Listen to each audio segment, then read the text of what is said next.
Halo anak-anak Ibu kelas 8.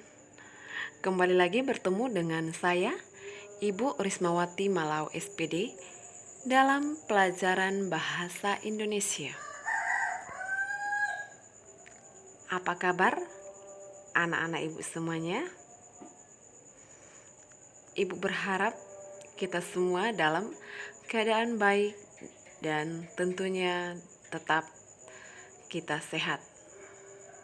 Nah, anak-anak Ibu, pada pagi hari ini kita akan kembali melanjutkan pembelajaran kita pada minggu yang lalu, yaitu mengenai iklan. Nah, adapun KD kita pada pagi hari ini masih tetap KD yang sama, yaitu KD 33, yaitu mengidentifikasi informasi teks iklan, slogan, poster yang membuat bangga dan memotivasi dari berbagai sumber yang dibaca dan didengar. Itulah KD kita pada pagi hari ini. Sedangkan tujuan pembelajaran kita hari ini adalah sesudah pembelajaran ini, anak-anak ibu harapkan mampu yang pertama menjelaskan tujuan iklan, yang kedua menjelaskan syarat-syarat iklan, yang ketiga menjelaskan jenis-jenis iklan. Nah, namun seperti biasanya, sebelum kita melanjutkan pembelajaran kita lebih dalam, kita terlebih dahulu menyerahkan segala kehidupan kita kepada Sang Pencipta lewat doa-doa kita.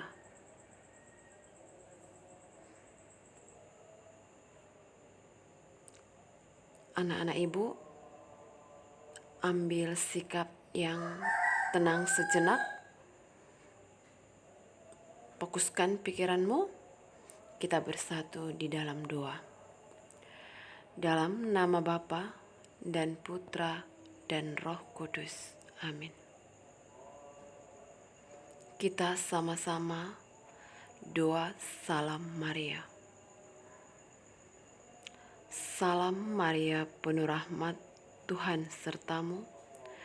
Terpujilah engkau di antara wanita dan terpujilah buah tubuhmu Yesus.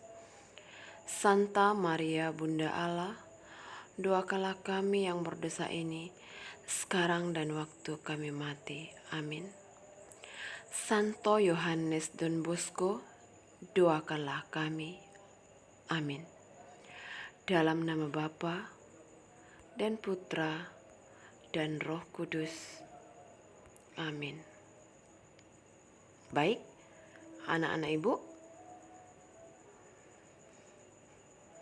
sebelum ibu melanjutkan pelajaran kita hari ini, ibu akan bertanya kepada anak-anak ibu. Adakah yang masih ingat pembelajaran kita minggu yang lalu? Ayo, siapa yang masih ingat? Iya, yaitu tentang pengertian, ciri-ciri, dan manfaat iklan. Nah, hari ini kita akan pelajari mengenai yang pertama, yaitu tujuan iklan. Untuk apa iklan itu dibuat? Ada dua tujuannya di sana. Yang pertama, memberikan informasi pada masyarakat tentang suatu produk. Nah, jadi untuk apa dibuat iklan itu? Yaitu agar masyarakat mengetahui tentang suatu produk. Yang pertama. Yang kedua, mempengaruhi orang lain. Sama halnya seperti yang dijelaskan pada minggu yang lalu pada pertemuan kita sebelumnya, bahwa iklan itu harus bisa mempengaruhi orang lain. Jadi, sehingga bahasa yang kita gunakan di sana nanti yaitu bahasa yang membujuk, mengajak ya agar orang lain tertarik atau terpengaruh mau menggunakan produk yang kita tawarkan atau mau menggunakan jasa yang kita tawarkan. Jadi ada dua di sini tujuan iklan. Yang pertama, memberikan informasi pada masyarakat tentang suatu produk. Ya, dengan adanya iklan yang kita buat, ya orang lain mengerti tentang produk itu. Ya, misalnya yang dulunya ya dia tidak mengerti mengenai produk sampo lah, misalnya kita ambil aja sampo Pantene ya, tetapi dengan adanya kita membuat iklan tersebut sehingga masyarakat itu atau orang yang mendengarkan itu atau yang melihat atau membaca iklan yang kita buat, dia jadinya memahami. Nah, sehingga yang kedua, sesudah dia memahami, lalu dia akan tertarik untuk menggunakan produk yang kita tawarkan. Nah, itu dia tujuan pembuatan iklan. Nah, anak-anak ibu, yang berikutnya kita masuk ke syarat-syarat iklan. Ternyata iklan itu juga harus memiliki syarat. Ada 4 syarat-syarat iklan di sini. Yang pertama, iklan harus bersifat objektif. Iklan harus bersifat objektif. Artinya bahwa sebuah iklan itu meskipun di situ tujuannya adalah untuk membujuk, mengajak, mempengaruhi orang lain, tapi tetap harus bersifat objektif atau bersifat apa adanya, bukan ada apanya ya. Walaupun di baliknya itu sebenarnya ada apanya. Ada rencana mau menawarkan produk ataupun produk ya, tetapi harus bersifat objektif apa adanya ya. Artinya kita memang untuk mempengaruhi atau mengajak orang lain, tentu dengan bahasa-bahasa yang sudah kita pilih ya. Atau pada pertemuan sebelumnya sudah dikatakan bahasa yang digunakan harus menggunakan diksi ataupun pilihan kata. Tetapi di situ harus kita bersifat objektif apa adanya. Ya, nggak usah terlalu berlebihan. Ya. Yang kedua, iklan harus berisi informasi yang jelas, padat dan mudah dipahami. Ya, jadi jangan membuat kata-kata dalam iklan itu yang justru membingungkan orang yang membaca atau mendengar atau melihat ya. Tapi gunakanlah bahasa yang jelas, padat dan mudah dipahami. Ya, padat. Ya, gunakan bahasa yang seefektif dan sesingkat mungkin. Ya. Tetapi juga jangan karena terlalu padat sehingga maknanya tidak jelas. Nah, tetapi harus jelas, padat, dan mudah dipahami. Yang berikutnya, iklan harus dikemas sedemikian rupa. Nah, artinya iklan itu harus kita buat semenarik mungkin. Baik itu nanti dari segi kata-katanya, dari segi misalnya kalau kita menyertakan gambar, ya kita harus melihat perpaduan antara warna dengan gambar yang kita buat. Jangan terlalu kontras ya, atau terlalu mencolok ya, baik itu dari segi kata-kata ataupun fitur-fitur yang lain yang kita gunakan dalam iklan kita. Nah, jadi kemaslah sedemikian rupa, artinya semenarik mungkin ya. Bagaimana kalau kita mengemas, membuat semenarik mungkin? Ibarat penampilan kamu ketika nanti kita sudah tatap muka di sekolah. Kamu kan berusaha semaksimalnya, menarik mungkin kamu datang ke sekolah. Tapi bukan berarti kita jadi berlebihan. Yang perempuan jadi pakai make up, ya itu tidak bagus juga. Karena kita juga ada aturan di sekolah. Sama lah ini, iklan itu juga ada aturannya, ada syaratnya. Kamu juga datang ke sekolah punya syarat, ya. Nah, jadi kemas sedemikian rupa yang tujuannya ini tentu untuk lebih menarik perhatian masyarakat. Yang berikutnya, iklan tidak boleh menyinggung produk lain. Nah, ini tidak boleh saling menjatuhkan atau menyinggung atau mengejek produk lain. Misalnya sampo, ya. Kita tahu bahwa merek sampo itu sangat banyak, ya. Ada Sunsilk, ada Rejoice, ada Pantene, ada Dove dan lain sebagainya. Yang masing-masing produk ini pasti menyatakan kelebihannya. Nah, tetapi ketika kita membuat iklan ini, kita tidak bisa menyinggung produk lain. Contohnya seperti ini. Ibu misalnya membuat sampo Sunsilk. Nah, ibu mengatakan segudang kelebihan dari sampo Sunsilk ini, ya. Misalnya ibu buat seperti ini.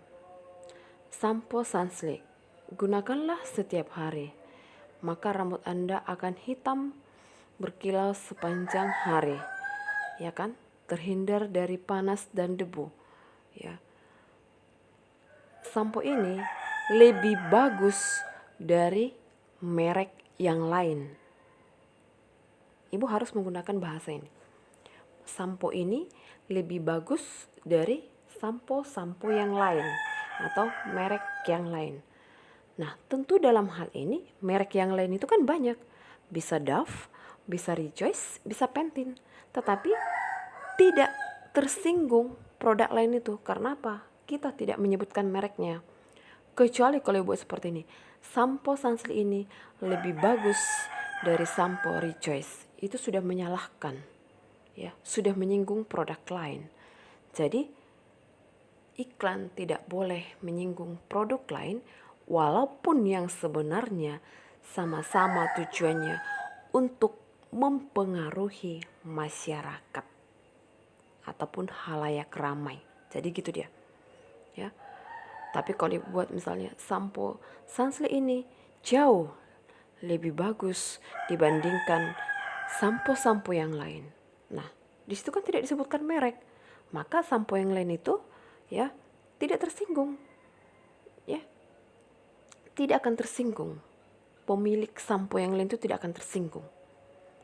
Karena apa? Kita kan menyebutkan yang lain itu kan banyak, tidak satu gitu. Ya, tapi kalau langsung kita menyebutkan merek itu salah. Nah, jadi itu ada 4 syarat iklan, ya, harus bersifat objektif, berisi informasi yang jelas, padat dan mudah dipahami, ya. Harus kita kemas sedemikian rupa, tidak boleh menyinggung produk lain. Nah, yang berikutnya kita masuk ke jenis-jenis iklan. Nah, ini dia jenis-jenis iklan. Yang pertama ada berdasarkan isi. Berdasarkan isi, iklan dibagi atas 3. Yang pertama ada iklan pemberitahuan. Namanya iklan pemberitahuan, ya. Tentunya untuk memberitahukan satu hal. Nah, contohnya ini berita duka cita. Misalnya telah meninggal dunia, ya, Wiwi Saribanon. Nah, pada tanggal, nah itu dijelaskan semua di situ. Oke. Contoh yang lain misalnya iklan reuni alumni sekolah. Misalnya akan dibuat akan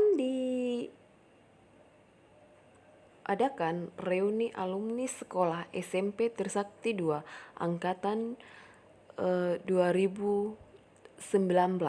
Nah, misalnya 10 tahun lagi atau 20 tahun lagi anak-anak ibu membuat reunian, ya. Oke. Nah, atau misalnya itu penerimaan siswa baru itu juga termasuk ke dalam iklan pemberitahuan. Nah, penerimaan siswa baru itu kan kita juga mengajak orang agar mau datang mendaftarkan diri atau mendaftarkan anak-anaknya, adik-adiknya ke sekolah kita. kan kita juga di situ menggunakan bahasa-bahasa yang menarik, ya. Nah, itu juga termasuk ke dalam iklan pemberitahuan. Nah, yang berikutnya itu ada iklan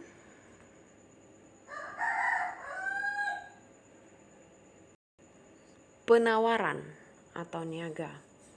Contohnya penawaran perumahan, HP yaitu berupa barang, jasa kurir, pengobatan alternatif, ya. Misalnya perumahan. Jadi di situ menawarkan, ya, walaupun kita agak janggal mungkin bagi ibu, menawar, ya, itu kan menjual, Bu, bukan menawar. Nah, karena apa? Itu kan menawarkan sebenarnya, menawarkan sama kita, memperkenalkan, mempromosikan. Tetapi kita sering salah kaprah karena apa? Penggunaan bahasa kita sehari-hari, ya. Kalau misalnya ibu pergi ke pasar, ya, ke pasar bukan ke pajak, ya. Karena pasar itu tempat bertemunya antara pembeli dengan penjual, pasti sudah kepelajari dalam IPS, ya. Tetapi kita mengatakan ke pajak, padahal ke pajak itu yang harusnya dibayar, misalnya pajak bumi dan bangunan. Nah, misalnya ketika ibu pergi ke pasar, nah ini ibu membeli cabai misalnya, ya, ibu mengatakan cabainya berapa sekilo? 10.000, ya, nggak bisa ditawar. Nah, harusnya ibu, bahasa ibu kalau menggunakan bahasa yang resmi, ibu mengatakan nggak bisa diminta.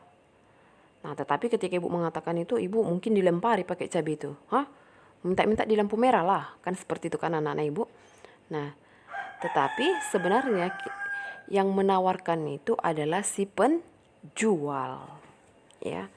Oke, jadi di sana ada penawaran perumahan misalnya, ya, perumahan Gria Mutiara, ya kan. Nah, apalagi seperti sekarang kan banyak perumahan-perumahan yang ditawarkan kepada kita, misalnya HP Galaxy S8, ya, layar kedip, bukan lagi layar sentuh, ya, layar kedip, ya. Atau jasa kurir, misalnya malas masak, silahkan telepon, ya, di KFC di nomor 00889996 misalnya. Atau pengobatan alternatif, ya kan, pengobatan tradisional, toto syaraf, ya, keluhan sakit pinggang, syaraf terjepit, asam lambung, migrain, vertigo, hubungi, ya kan, kelas 8. Nah, itu dia.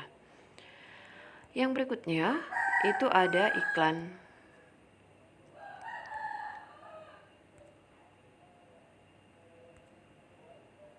layanan masyarakat. Yang ketiga, iklan layanan masyarakat.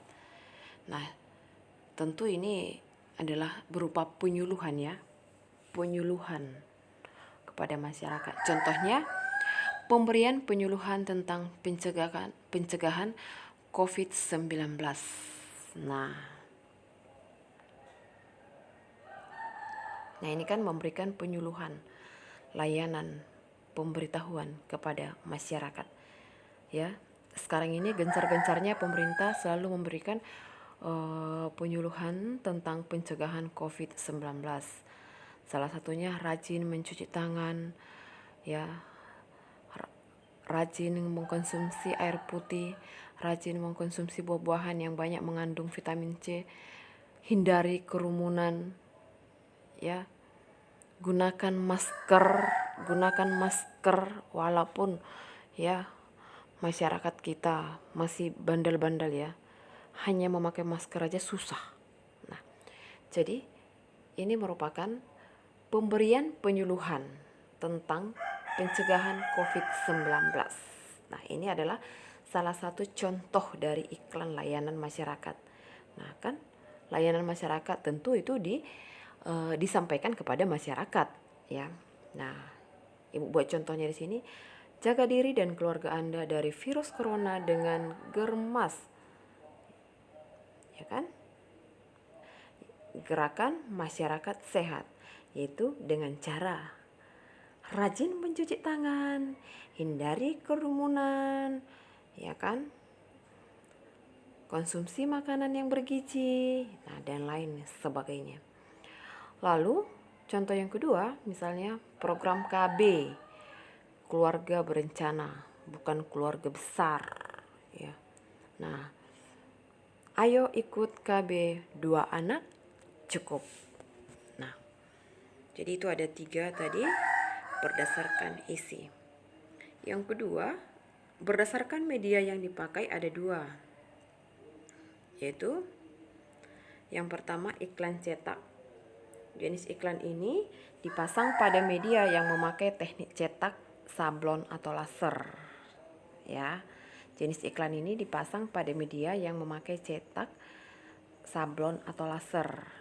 Nah, misalnya sablon kaos di Banda Aceh 35.000. Kamu kan pernah nyablon ya? Nyablon misalnya kaos ya atau jaket atau lain sebagainya ya untuk seragam misalnya. Ya. Atau misalnya ini kan sirup, ini kan menggunakan teknik cetak atau laser.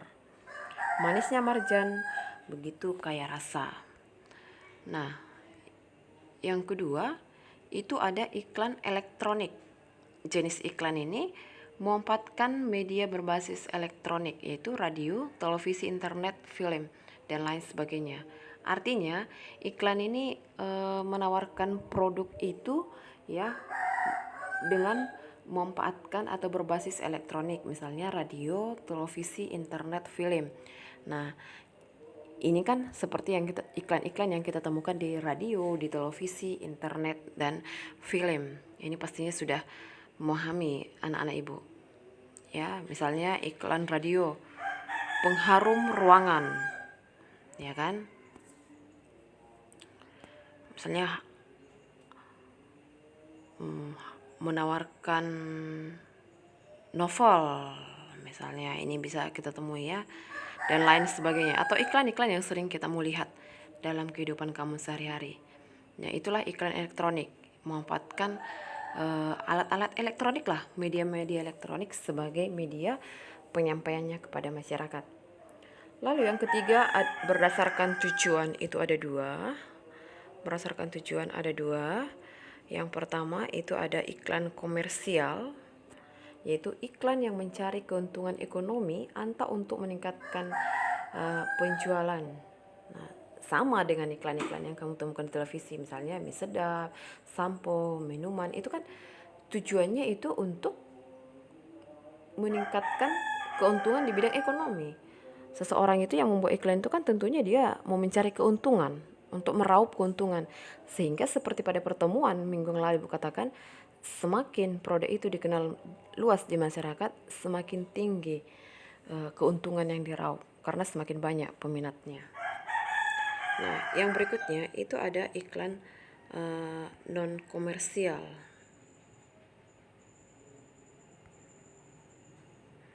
Nah, kalau iklan komersial tadi itu untuk mencari keuntungan di bidang ekonomi, sementara iklan non komersial yaitu untuk memberikan informasi, ajakan dan edukasi atau pendidikan pada masyarakat. Ini hampir sama sebenarnya tadi dengan iklan layanan masyarakat tadi. Nah, contohnya, mari mulai menghemat air dengan menutup keran setelah selesai digunakan. Ini kan untuk mengajak. Jadi di sini tidak ada keinginan untuk mencari keuntungan. Karena ini hanya untuk memberikan informasi, ajakan, edukasi atau pendidikan pada masyarakat. Berbeda tadi dengan iklan komersial tadi. Itu mencari keuntungan. Gunakanlah sampo ini. Nah, tentu kan kita harus membeli dulu samponya. Nah, dengan kita membeli sampo itu untuk kita gunakan, dia kan sudah mendapatkan keuntungan di situ. Nah, sementara kalau iklan non komersial itu hanya untuk memberikan informasi, ajakan dan edukasi atau pendidikan pada masyarakat. Contohnya Ibu di sini, mari mulai menghemat air dengan menutup keran setelah selesai digunakan. Nah, di sini kan tidak ada keuntungan yang dicari, tetapi dia memberikan ajakan, pendidikan kepada masyarakat. Nah, atau contoh yang lain, orang beriman membuang sampah pada tempatnya.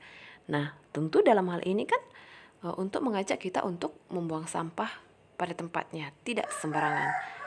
Nah, atau hindari penggunaan plastik. Nah, jadi itu ada beberapa contoh-contoh iklan non komersial yang diberikan. Nah, anak-anak ibu semuanya, demikian pembelajaran kita hari ini, yaitu mengenai tujuan, syarat-syarat, dan jenis-jenis iklan. Sebelum ibu menutup pembelajaran kita, ayo satu orang anak ibu, siapa yang bisa kira-kira menyimpulkan materi kita pada pagi hari ini?